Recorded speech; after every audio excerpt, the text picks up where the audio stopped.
The massive space station called Nexus Prime floated in the cold darkness between stars. Inside its gleaming halls, representatives from 47 different alien species had gathered for the most important vote in galactic history. The air hummed with tension as creatures of all shapes and sizes filled the enormous council chamber. Ambassador Zethkar stood at the center podium. His scaled green skin reflected the bright lights as his yellow eyes swept across the assembly.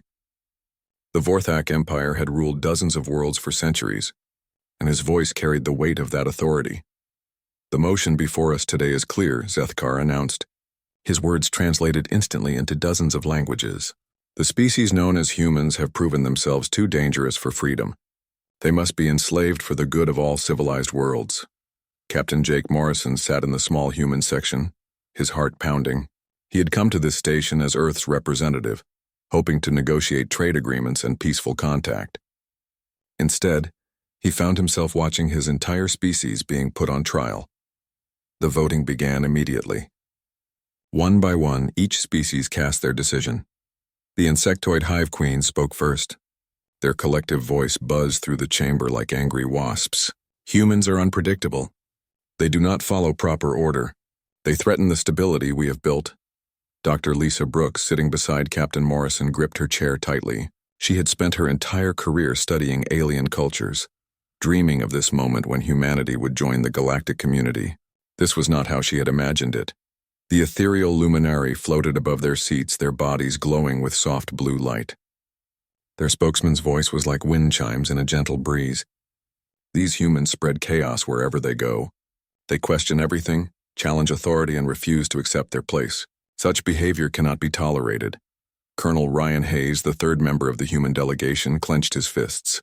The old soldier had fought in wars across Earth, but he had never felt so helpless. Here, his weapons and training meant nothing. The Cybernetic Nexus Collective presented their data on massive holographic displays. Numbers and charts filled the air, showing human expansion patterns and behavioral analysis. "Our calculations are clear," their electronic voice stated. "Humans advance too quickly. They adapt too fast. They learn too well. Left unchecked, they will destabilize the entire galactic order." Species after species voiced their agreement. The crystalline Shardai spoke of human aggressive tendencies. The gas-dwelling Vorton cited dangerous curiosity. The plant-like Verdani complained of human disrespect for natural hierarchies. Captain Morrison stood up, his voice echoing through the chamber.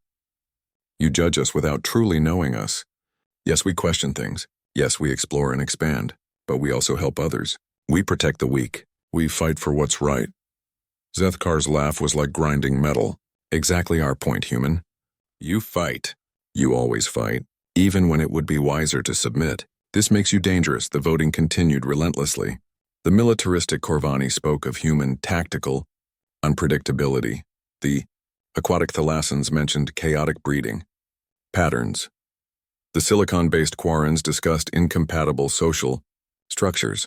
Dr. Brooks tried desperately to take notes, to understand why every single species feared humanity so much. The pattern became clear as she listened. Humans were different from every other species in the galaxy. While other races had developed along predictable paths, humans had remained chaotic, creative, and stubbornly independent. Most galactic species had evolved into rigid social structures. The insectoids followed hive minds. The Vorthak maintained strict military hierarchies. The Luminari lived in peaceful communes. The Nexus Collective had merged all individual thought into one vast computer network. Humans, however, remained individuals.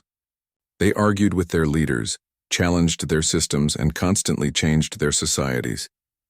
To the ordered galactic civilization, this made them a virus that could spread and destroy everything.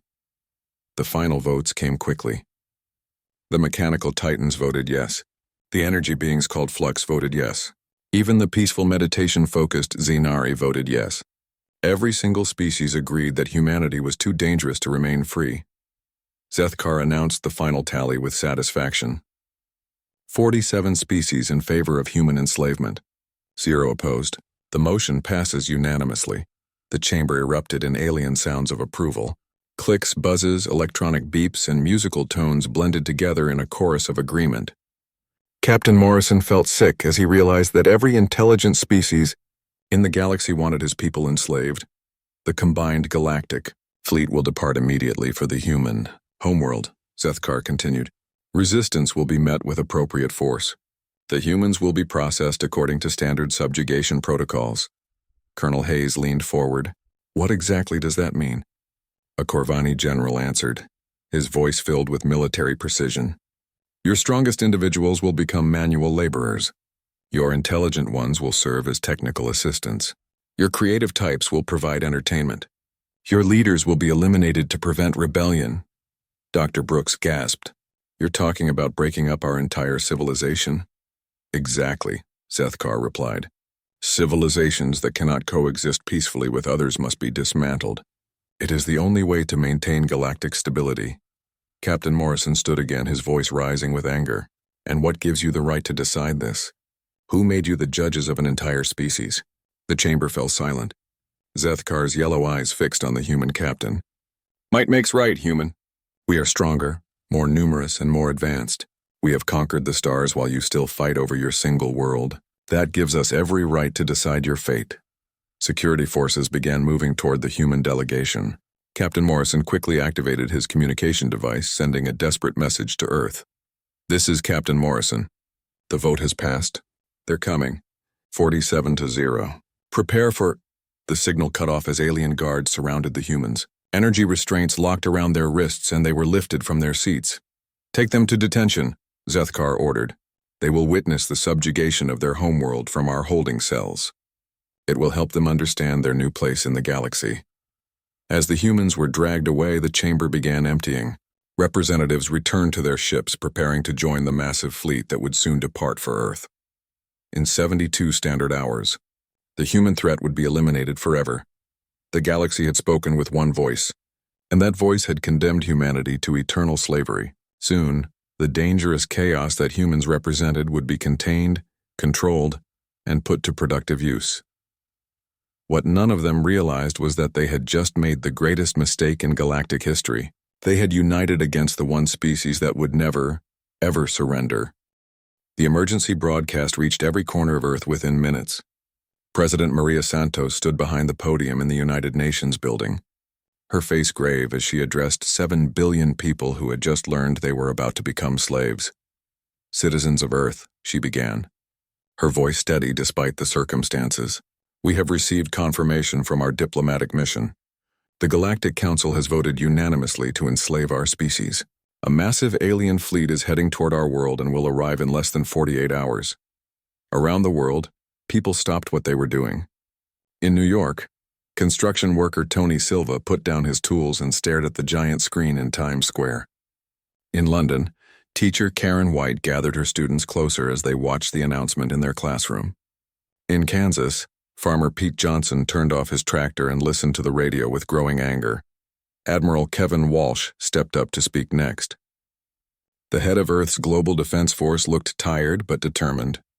His gray hair was neatly combed and his uniform was spotless, but everyone could see the weight of responsibility in his eyes. Our intelligence suggests we face over 10,000 enemy vessels, Admiral Walsh announced. Their technology is far superior to ours. In any conventional battle, we would be completely outmatched, a reporter shouted from the crowd. Then what can we do? Should we surrender? President Santos stepped forward again. We will never surrender. Humanity has faced impossible odds before and survived. We will do so again. Admiral Walsh nodded. We have prepared for this possibility. For the past 10 years since our first contact with alien technology, we have been working on a secret project. Dr. Elena Rodriguez will explain. Dr. Rodriguez approached the microphone. She was younger than the others, but her eyes held the same determination. Her dark hair was pulled back in a simple ponytail, and she wore a lab coat over her military uniform. Project Prometheus has been our most classified undertaking, she said. Using recovered alien technology from previous encounters, we have built 3 prototype warships. These vessels are equipped with experimental weapons that should surprise our enemies. The crowd murmured with new hope, but Dr. Rodriguez held up her hand. However, 3 ships cannot defeat 10,000. Our only chance is to make the cost of victory so high that our enemies will reconsider their plans. Around the world, People began preparing in their own ways. Tony Silva and his construction crew started building defensive barriers around critical infrastructure. They worked through the night pouring concrete and welding steel, knowing it might not matter but refusing to give up. Karen White organized her community's evacuation plans. Children and elderly people would be moved to underground shelters, while anyone who could fight would remain above ground. She had never held a weapon in her life, but she was ready to learn. Pete Johnson converted his farming equipment into makeshift weapons. His combine harvester became a mobile fortress, his irrigation system became a delivery method for chemical weapons, and his barn became a hidden bunker. Farmers across the world did the same, turning peaceful tools into instruments of war. In military bases everywhere, soldiers prepared for the impossible. They knew their weapons were primitive compared to alien technology. But they had something the aliens might not understand: the absolute refusal to give up. Admiral Walsh coordinated the defense from the orbital command station. Earth's fleet was tiny compared to what was coming. Only 300 ships of various sizes, most of them converted civilian vessels. But every ship was crewed by volunteers who would rather die than become slaves. The 3 prototype ships were humanity's secret weapons. The Defiance was commanded by Captain Lucy Martinez, a former test pilot who had volunteered for the most dangerous missions. The Retribution was under Captain Dan Cooper, an engineering genius who understood the alien technology better than anyone else. The Vengeance was led by Captain Alex Turner, a tactical expert who had studied every piece of alien combat data they could find. Dr. Rodriguez explained their capabilities to the Defense Council. The quantum disruptors can theoretically penetrate any known shield technology.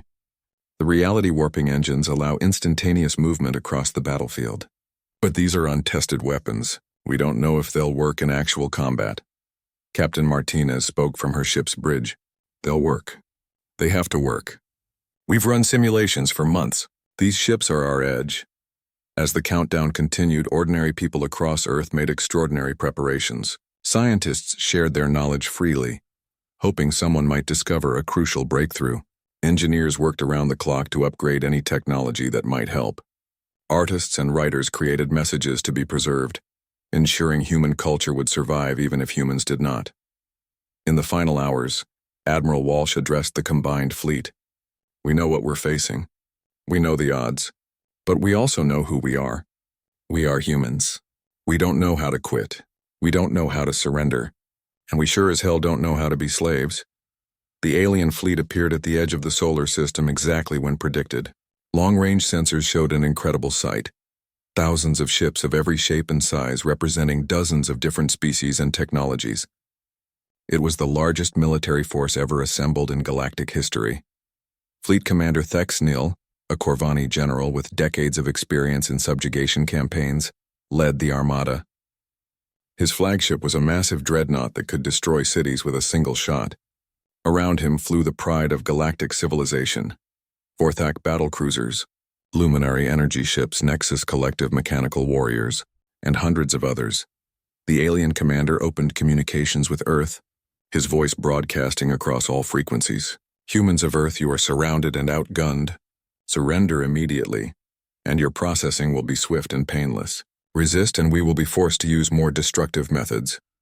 Admiral Walsh's response was brief and clear. Come and take it. Commander Thexneal had heard those words from dozens of species over the years. None of them had ever backed up their defiance with meaningful action. He expected this to be no different. His ships moved into standard attack formation, prepared for the quick victory that always came. The human fleet moved to meet them. 300 small ships against 10,000 massive ones. It looked like the most one-sided battle in history. What the aliens didn't know was that humans had never fought a fair battle when they could avoid it. They specialized in the impossible, thrived on desperation, and had a long history of turning disasters into victories. The Battle of Earth was about to begin, and nothing would ever be the same.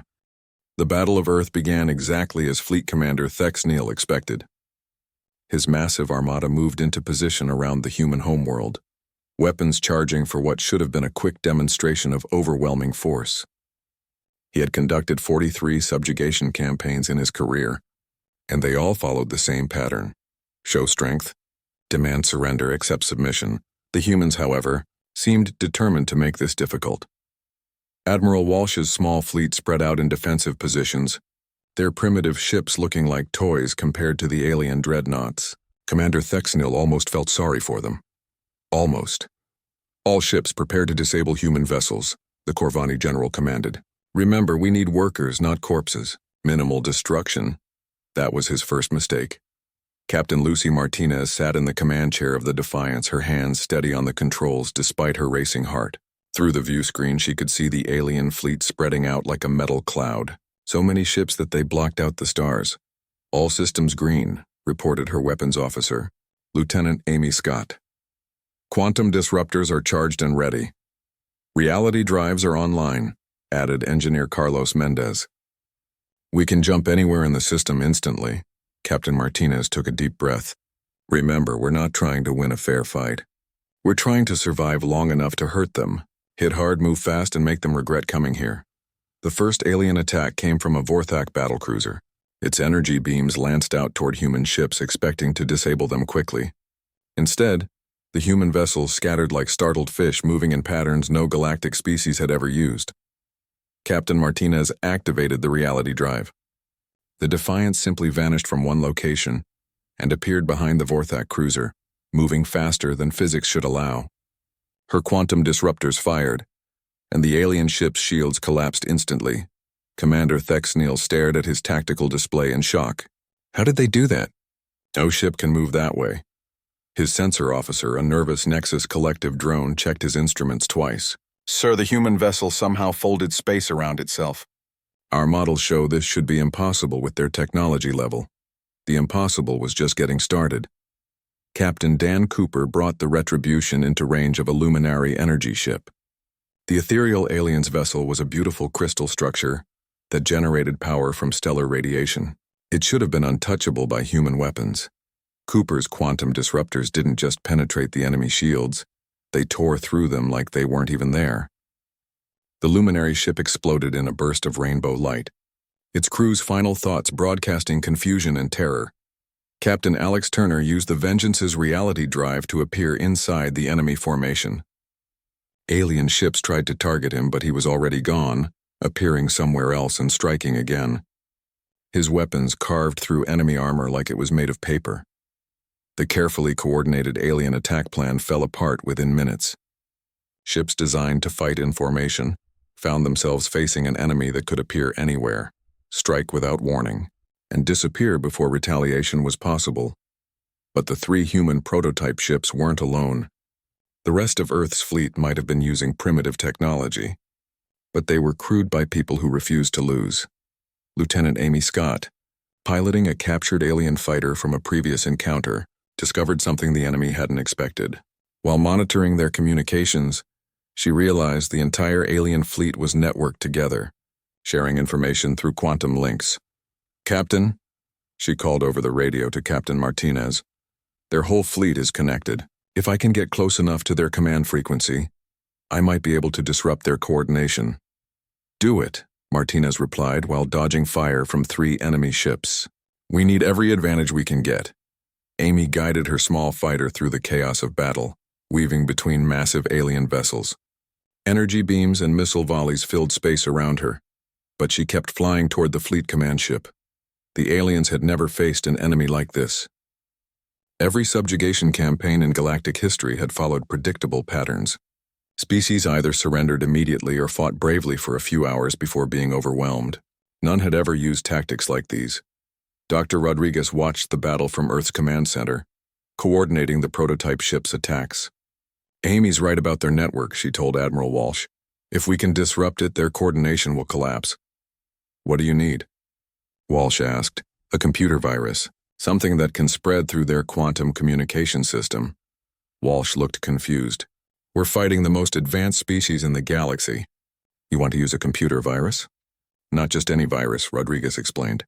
I've been working on this for months. It's based on old Earth computer worms, modified to work with quantum systems. Their networks are designed for trusted communication between allies. They're not prepared for malicious code. Lieutenant Amy Scott's fighter reached the alien command ship just as Dr. Rodriguez finished uploading the virus to her systems. Transmitting now, Amy announced. The virus spread through the alien fleet like wildfire. Within minutes, ships that had operated in perfect coordination for centuries began experiencing system failures. Weapons fired at random targets. Navigation systems provided false information. Life support fluctuated wildly. Commander Thexanil watched in horror as his fleet dissolved into chaos. Ships collided with each other as their navigation failed. Weapon systems targeted friendly vessels. Communication became impossible as the virus corrupted every message. "What is happening?" he demanded, but his crew couldn't answer. Their own systems were failing, displays flickering with nonsense data. The human fleet pressed their advantage. Every Earthship, no matter how small or primitive, joined the attack. They struck at alien vessels that could no longer coordinate their defenses or call for help. Captain Martinez brought the Defiance alongside a massive Hive Queen ship. Her quantum disruptors carved through its hull, releasing thousands of insectoid workers into space. The collective consciousness that had ruled them for millennia was suddenly silenced. Captain Cooper used the Retribution to destroy a Nexus collective data ship, severing the cybernetic links that connected millions of enslaved minds to their mechanical overlords. For the first time in centuries, those minds were free to think for themselves. Captain Turner's Vengeance appeared next to a Quarren crystal ship and shattered it with a single shot. The silicon-based beings inside had never imagined their perfect geometric vessels could be broken so easily. The battle that was supposed to last minutes stretched into hours. The alien fleet, designed to overwhelm and subjugate, found itself fighting for survival against an enemy that seemed to break every rule of warfare. On Earth, people watched the impossible unfold. Tony Silva cheered from his construction site as alien ships fell from the sky. Karen White gathered her students to watch human vessels dancing between enemy dreadnoughts. Pete Johnson raised his fist as another alien cruiser exploded in the distance. By the end of the day, the combined galactic fleet was in full retreat. Of the 10,000 ships that had arrived to enslave humanity, less than half remained functional. The rest were destroyed, disabled, or drifting helplessly through space. Commander Thexanil's flagship limped away from Earth, its systems barely working. Behind him, the human homeworld still flew free, defended by a species that had just achieved the impossible. The galaxy would never see humans the same way again. They had been judged too dangerous for freedom, and they had proven that judgment absolutely correct, but not in the way anyone expected. Earth had won, and the real war was just beginning. 3 weeks after the Battle of Earth, the abandoned alien ships floating in space had become treasure troves of advanced technology. Human engineering teams worked around the clock to understand and reverse engineer every piece of equipment they could find. Dr. Lisa Brooks led one of these teams aboard a captured Vorthak cruiser. The ship's database contained detailed maps of the galaxy, showing the locations of hundreds of worlds and the species that controlled them. What she discovered made her sick to her stomach. "Admiral Walsh," she called over the communicator. "You need to see this immediately." Admiral Walsh arrived on the alien ship within an hour, accompanied by President Santos and Dr. Rodriguez. Brooks led them to the main computer core, where holographic displays showed the structure of galactic civilization. "Look at this," Brooks said, pointing to different colored regions on the galactic map. "Red areas are slave worlds. Blue areas are controlled territories. Green areas are free species." President Santos stared at the display. There was almost no green anywhere. "How many species are enslaved?" "Over 300, Brooks replied quietly. "The free species we fought are actually the ruling class. Everyone else lives in bondage." The room fell silent as they absorbed this information. The galaxy wasn't a civilization of equals. It was a massive slave empire ruled by the strongest species. Dr. Rodriguez pulled up detailed files on individual worlds. "Look at this one. The crystalline Shardhai were conquered by the Vorthak Empire 200 years ago. They're forced to work in energy mines harvesting power crystals for their masters." Admiral Walsh studied the tactical information. Their military strength comes from enslaved populations. Billions of beings forced to build ships, weapons, and infrastructure for their oppressors. Captain Jake Morrison, recently freed from alien captivity, joined the discussion. His time in prison had given him a unique perspective on galactic politics. The aliens kept talking about maintaining order and galactic stability. Now I understand what they meant. They've built a system where the strong rule and the weak serve. President Santos made a decision that would change galactic history. We can't just defend Earth. If we leave this system in place, they'll eventually return with even larger fleets. We have to take the fight to them. You're talking about war against the entire galaxy, Admiral Walsh pointed out. No, Morrison said, understanding immediately. We're talking about liberation. Most of the galaxy is already on our side. They just don't know it yet. Operation Liberation began 2 months after Earth's victory. Human fleets, now equipped with captured alien technology and crewed by volunteers hungry for revenge, set out to strike at the heart of galactic oppression. Captain Alex Turner commanded the first Liberation Fleet. His target was Zephyr Prime, a world where the crystalline Shardhai had been enslaved for centuries. The planet's orbital stations were heavily defended by Vorthak forces, but Turner had advantages the aliens couldn't understand. His ships appeared without warning, using reality drives to bypass the outer defenses entirely.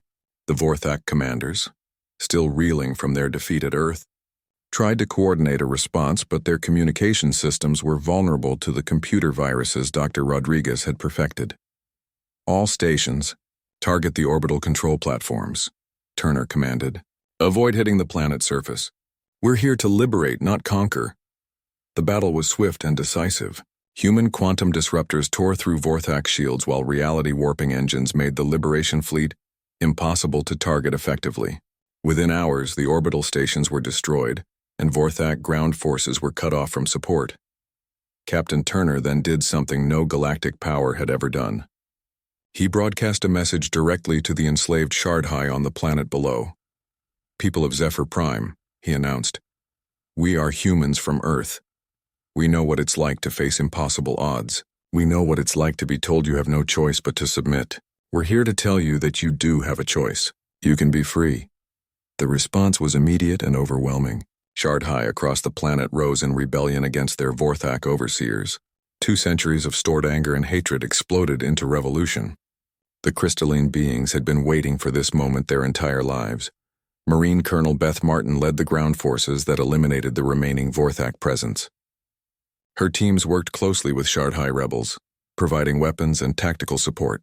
The former slaves fought with a fury that surprised even the humans. They're not just fighting for freedom, Colonel Martin reported. They're fighting for revenge. 200 years of oppression has given them a lot to be angry about. Similar scenes played out across dozens of worlds. Captain Dan Cooper led the assault on a Nexus collective server world, freeing billions of organic minds from cybernetic slavery. The moment their neural implants were disabled, former slaves turned on their mechanical oppressors with devastating effect. Commander Steve Phillips destroyed a hive queen breeding complex, ending forced reproduction programs that had turned sentient beings into mindless drones for centuries. The freed workers, finally able to think for themselves, provided crucial intelligence about other slave facilities. Captain Paul Adams liberated a Luminari, meditation world where lesser species had been forced to provide psychic energy for their ethereal masters. The freed beings joined human forces immediately, eager to help liberate others who suffered as they had. Each victory brought new allies to humanity's cause. Species that had been enslaved for centuries finally had hope, and they fought with the desperation of beings who knew this might be their only chance at freedom. The galactic powers tried to respond, but their military was in chaos. The defeat at Earth had shattered their confidence, and the spreading rebellions tied up their remaining forces. For the first time in galactic history, the oppressed outnumbered their oppressors. Captain Morrison led a strike force against a major communication hub, cutting off coordination between different sectors of the galaxy. Without central command, individual alien governments found themselves fighting separate wars against increasingly organized resistance movements. Dr. Brooks coordinated intelligence gathering from liberated worlds. The information they provided revealed the true scope of galactic oppression and identified priority targets for future operations. Every freed world became a base for further liberation efforts. The psychological impact was as important as the military victories. For millennia, galactic civilization had been built on the idea that resistance was futile. The strong ruled because they were strong, and the weak served because they were weak. Humanity had shattered that fundamental assumption. News of human victories spread faster than the liberation fleets themselves. On enslaved worlds across the galaxy, Beings who had never dared to hope began making plans. Resistance cells formed in secret. Sabotage operations disrupted slave production. The galaxy's oppressed masses were waking up. The Galactic Council, meeting in emergency session on Nexus Prime, found themselves facing a crisis they couldn't understand. Ambassador Zethkar, his empire crumbling as world after world rebelled, demanded immediate action. The humans must be stopped, he declared. They are destroying everything we have built. But there was no consensus on how to stop them. Every species was dealing with rebellions on their own worlds. Military forces were scattered, trying to maintain control over populations that no longer feared their masters. Fleet Commander Thexanil, his career ruined by the defeat at Earth, provided the harsh truth. We cannot defeat them with conventional tactics. They fight like no species we have ever encountered. They make our weaknesses into their strengths. The irony was becoming clear to everyone. The galaxy had voted to enslave humanity because they were too dangerous for freedom. Now those same dangerous qualities were being used to free everyone else. Humanity had become exactly what the galactic powers had feared, a force of chaos that threatened to destroy their carefully ordered civilization. The difference was that their civilization had been built on the suffering of trillions of enslaved beings. As liberation fleets continued to spread across the galaxy, one thing became certain. The old order was dying, and something new was being born from its ashes. 6 months after the Battle of Earth, the galaxy looked nothing like it had before. The mighty Galactic Council was in ruins, their member species either destroyed or begging for mercy. Rebellion fires burned on hundreds of worlds, and the ancient system of oppression was collapsing faster than anyone had thought possible. Admiral Kevin Walsh stood in the same council chamber where humanity had once been condemned to slavery. Now it was humanity that controlled Nexus Prime, and the former galactic powers who knelt before them in defeat. The transformation was almost impossible to believe. Where once proud alien ambassadors had voted unanimously to enslave Earth, now desperate representatives pleaded for their species' survival. Ambassador Zethkar, his scaled skin dulled with stress and defeat, spoke first. The Vorthak Empire that had ruled dozens of worlds was now reduced to a handful of colonies, all under siege by their former slaves. Honored humans, he began, the words clearly painful for him to speak. The Vorthak Empire requests terms for surrender. Our military forces are scattered. Our slave worlds have rebelled. We cannot continue to resist your liberation campaigns. President Maria Santos, now addressing the galaxy from the same podium where her species had been condemned, listened without expression. Beside her stood Admiral Walsh, Dr. Elena Rodriguez, and Captain Jake Morrison, the architects of humanity's impossible victory. You speak of surrender as if this were a war between equals, President Santos replied. But you started this conflict when you voted to enslave my people. Every action we have taken since then has been in response to your aggression. The Luminari representative floated above his seat, his usual blue glow flickering weakly. The ethereal beings had lost most of their meditation worlds, and their psychic powers were useless against enemies who fought with determination rather than fear. We offer our advanced energy technologies, the Luminari spokesman said, his voice no longer carrying its previous musical quality. Our knowledge of stellar manipulation, our understanding of consciousness itself. All of this we give freely in exchange for protection from our former subjects. Captain Morrison stepped forward. His time in alien captivity had taught him much about galactic politics, and he understood the fear behind their offers. Protection from the beings you enslaved for centuries? You're afraid they want revenge. They do want revenge, the Luminari admitted, and they have every right to it. We did terrible things in the name of galactic order. Dr. Rodriguez consulted her data tablet, reading reports from liberation fleets across the galaxy. The Corvani military commanders are requesting assistance in maintaining order on their remaining worlds. The Nexus Collective wants help protecting their core servers from the organic minds they enslaved. The Hive Queens are asking for safe passage off worlds where their former drones are hunting them. The irony was not lost on anyone in the chamber. The species that had once felt confident enough to vote for human enslavement were now completely dependent on human mercy for their survival. A new voice spoke from the back of the chamber. General Marcus Cole, representing the Liberated Species Coalition, addressed the assembly. He was human, but he spoke for billions of formerly enslaved beings across the galaxy. The Free Galaxy Alliance has 3 simple demands, he announced. First, the complete abolition of slavery in all its forms throughout galactic space. Second, reparations for enslaved species, including the return of stolen resources and technology. Third, the establishment of a new galactic government based on equality and representation for all species. Ambassador Zethkar looked up in desperation. And if we agree to these terms? President Santos answered for humanity. Then you will be treated as equals in the new galaxy we're building.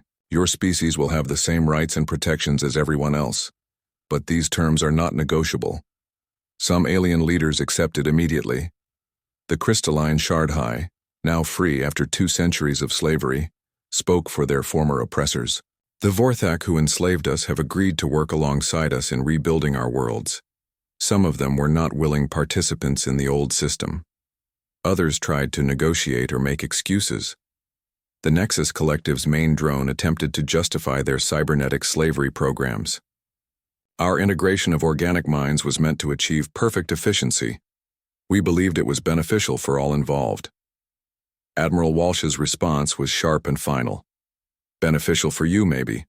Not for the billions of beings you turned into computer components. Those excuses won't work anymore. The Quarren representative tried a different approach. Surely the humans understand the need for order. Without central authority, the galaxy will descend into chaos. Captain Morrison laughed, but there was no humor in it. Chaos? You mean the kind of chaos where beings can choose their own paths?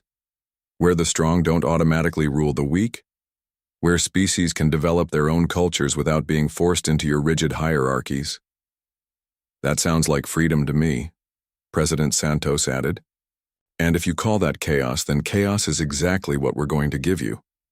Dr. Rodriguez presented the enforcement mechanisms that would ensure compliance. Human fleets will monitor all former slave worlds during the transition period. Any species that attempts to re-establish oppressive systems will find themselves blockaded and cut off from galactic trade. The transformation was already well underway. On liberated worlds across the galaxy, former slaves were rebuilding their societies according to their own values and traditions. Some chose democracy, others preferred councils of elders, and still others experimented with forms of government that had never existed before. The diversity that the galactic powers had tried to suppress was blooming everywhere. Art, music, literature, and philosophy flourished as species rediscovered their own cultural identities.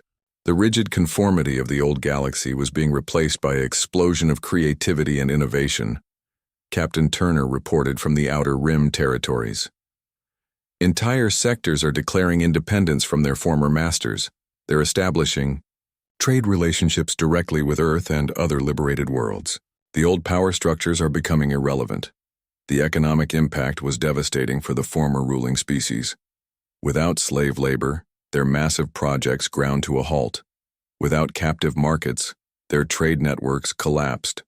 Without the tribute from conquered worlds, their governments faced bankruptcy. Some adapted quickly to the new reality. Younger members of the Vorthak Empire worked alongside their former slaves to build equitable societies. Progressive luminaries shared their knowledge freely, instead of hoarding it for their own benefit. Reform-minded Nexus collective units helped organic beings integrate technology without losing their autonomy, but others refused to accept the changes. Hardline factions within various species attempted to maintain the old ways, establishing secret slave operations or trying to reconquer their former territories. They learned quickly that humanity was watching and ready to respond. Captain Phillips led a rapid response fleet that destroyed a hidden Hive Queen facility within hours of its discovery. Captain Adams intercepted a Corvani battle group attempting to retake a liberated world, scattering their forces and capturing their commanders. The message was clear. The old galaxy was dead, and anyone trying to resurrect it would face the full force of the Free Galaxy Alliance. As the inaugural session of the new Galactic Assembly convened, representatives from over 400 species took their seats. Former slaves sat beside former masters, all equal under the new constitution that humanity had helped draft. President Santos addressed the assembly as Earth's representative, but also as the leader who had guided the galaxy through its transformation. 6 months ago, you voted unanimously to enslave my species. You said we were too dangerous for freedom, too chaotic for your ordered civilization. She paused, looking across the diverse assembly. You were absolutely right. We were too dangerous to allow your system of oppression to continue. We were too chaotic to accept that might makes right. And we proved that sometimes, the most dangerous thing you can do is give people hope. The galaxy would never be the same. Humanity had been judged and found guilty of being too free, too independent, too willing to fight for what was right. Instead of accepting that judgment, they had used those very qualities to transform everything. The species that had once feared human chaos now lived in a galaxy where chaos meant choice, independence meant dignity, and the willingness to fight meant that no one would ever be enslaved again. Admiral Walsh stood at the observation deck of Nexus Prime, watching ships from hundreds of species traveling freely through space. Former slaves and former masters worked together on projects that would have been impossible under the old system. Captain Morrison joined him, still amazed by how completely everything had changed. Do you think it will last? This new galaxy we've built? Walsh considered the question carefully. As long as there are humans around to remind everyone that freedom is worth fighting for, yes. We've shown the galaxy that no one has to accept oppression just because someone else is stronger. Below them, the new Galactic Assembly continued its work, writing laws and treaties that would protect the rights of all species. The vote that had once condemned humanity to slavery had instead become the beginning.